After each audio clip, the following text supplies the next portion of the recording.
जय हिंद दोस्तों, मैं शुभम आपका स्वागत करता हूं आपके अपने YouTube channel HD dream institute में। आज हम लोग स्टैटिक जीके के महत्वपूर्ण प्रश्नों को सॉल्व करेंगे। तो बिना किसी देर के चलते हैं अपने फर्स्ट क्वेश्चन की तरफ। तो फर्स्ट क्वेश्चन क्या कहता है हमसे कि भारत छोड़ो आंदोलन को इस नाम से भी जाना जाता था। आपको बताना है कि भारत छोड़ो आंदोलन को और किस नाम से जाना जाता था। इसका जो राइट आंसर रहने वाला है वह होगा अगस्त आंदोलन। ऑप्शन नंबर बी, अगस्त आंदोलन। अगस्त आंदोलन इसको क्यों कहा जाता था, अगर हम इसकी बात करते हैं तो ये 8 अगस्त 1942 को ये जो आंदोलन था वो शुरू किया गया था। इसलिए ये अगस्त के माह में ही स्टार्ट किया गया था ये आंदोलन, इसलिए इसे अगस्त आंदोलन के नाम से भी जाना जाता था।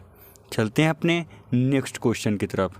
तो नेक्स्ट क्वेश्चन हमसे क्या कहता है, डॉक्टर BR अम्बेडकर द्वारा कौन सी पुस्तक लिखी गई थी।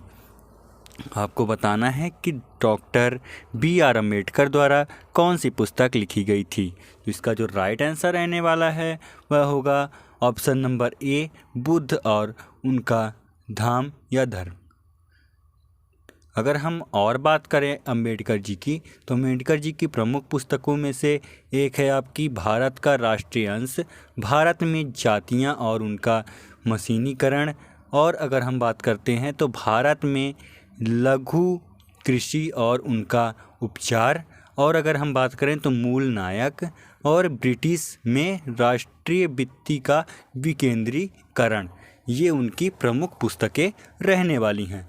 तो चलते हैं अपने नेक्स्ट क्वेश्चन की तरफ। तो नेक्स्ट क्वेश्चन हमसे क्या कहता है कि निम्नांकित में से राज्य के नीति निर्देशक सिद्धांतों के किस अनुच्छेद का संबंध अंतर्राष्ट्रीय शांति और संवर्धन से है।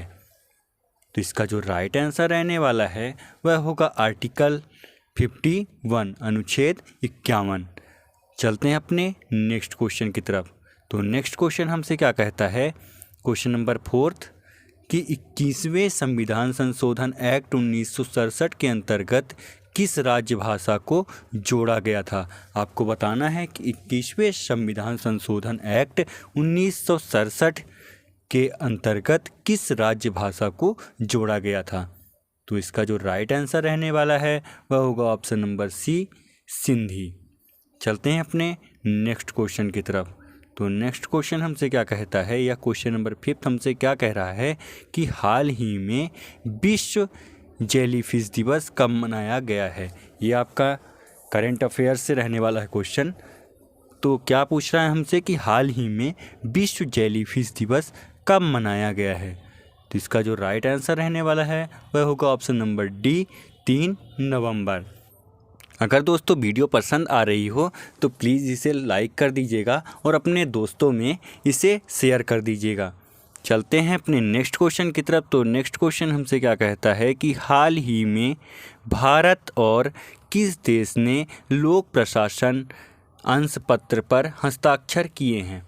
आपको बताना है कि हाल ही में भारत और किस देश ने लोक प्रशासन में अंश पत्र पर हस्ताक्षर किए हैं। तो इसका जो राइट आंसर रहने वाला है वह होगा ऑप्शन नंबर सी, फ्रांस। भारत और फ्रांस ने अंश पत्र पर हस्ताक्षर किए हैं। चलते हैं अपने नेक्स्ट क्वेश्चन की तरफ। तो नेक्स्ट क्वेश्चन हमसे क्या कहता है कि हाल ही में किसे, यहाँ पे होगा किसे होसर पेन का ब्रांड एम्बेसडर बनाया गया है। आपको बताना है कि हाल ही में किसे होसर पेन का ब्रांड एम्बेसडर बनाया गया है। इसका जो राइट आंसर रहने वाला है वह होगा option number A, Ranbir Kapoor ji को। अगर हम बात करते हैं जियो मार्ट की, अगर हम बात कर ले जियो मार्ट की, तो जियो मार्ट के ब्रांड एम्बेसडर MS धोनी जी रहने वाले हैं। और अगर हम बात करें फैशन ब्रांड W की, तो फैशन ब्रांड W के ब्रांड एम्बेसडर अनुष्का शर्मा जी रहने वाली हैं। अगर हम नेक्स्ट क्वेश्चन की बात करते हैं तो नेक्स्ट क्वेश्चन हमसे क्या कहता है कि नई संसद भवन का उद्घाटन कब हुआ है। आपको बताना है कि नई संसद भवन जो है उसका उद्घाटन कब हुआ है। तो इसका जो राइट आंसर रहने वाला है वह होगा ऑप्शन नंबर बी 28 जुलाई 2023 को। अगर हम बात करते हैं कि ये किसके जन्म दिवस पर ये उद्घाटन हुआ है, तो वीर सावरकर जी के जन्म दिवस पर ये हुआ है। और अगर हम बात करें कि इसको बनाया किस कंपनी ने है, तो टाटा कंपनी ने बनाया है और इसके वास्तुकार बिमल पटेल जी रहने वाले हैं। तो चलते हैं अपने नेक्स्ट क्वेश्चन की तरफ। तो नेक्स्ट क्वेश्चन हमसे क्या कहता है कि विश्व का सबसे ऊंचा जलप्रपात एंजेल किस नदी पर स्थित है। आपको बताना है कि विश्व का सबसे ऊंचा जलप्रपात किस नदी पर स्थित है। तो इसका जो राइट आंसर रहने वाला है वह होगा ऑप्शन नंबर ए चुरून। चुरून नदी पर स्थित है। चलते हैं अपने नेक्स्ट क्वेश्चन की तरफ। तो अगर नेक्स्ट क्वेश्चन जाने से पहले अगर हम बात करते हैं कि इसकी ऊंचाई कितनी रहने वाली है, इस जो जलप्रपात है इसकी ऊंचाई कितनी रहने वाली है, तो 979 मीटर इसकी ऊंचाई रहने वाली है।